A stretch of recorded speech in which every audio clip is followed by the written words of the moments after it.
Excited na akong bumiyahe. You know, I always love traveling.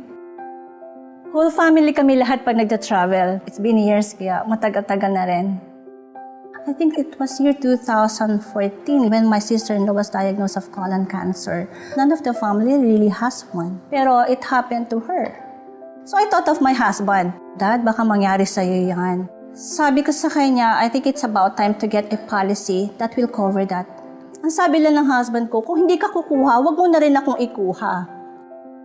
Little did I know really na ako pala ang gagamit. I was diagnosed with cancer.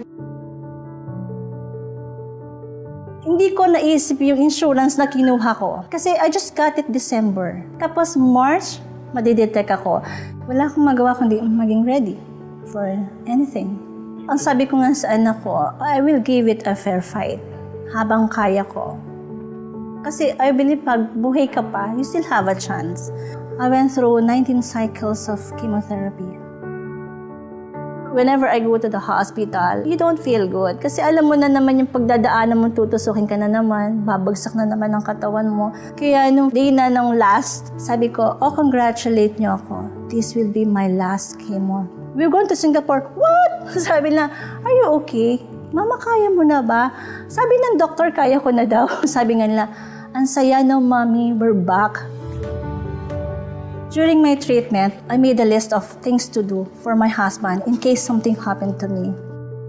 Ito kasi in case wala ako eh. Sabi ko sa kanya, set a vacation with 3 kids. Pero andito pa rin ako.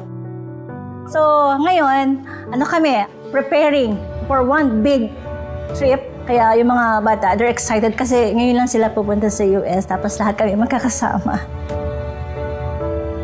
Parang sa akin, it's just an experience, you know. It's just my past. Siguro a partner, just that will make me a better person sa susunod na araw. Really, I'm looking forward. Everything's gonna be okay. Everything's gonna be okay. It's part of my life that I really need to leave behind.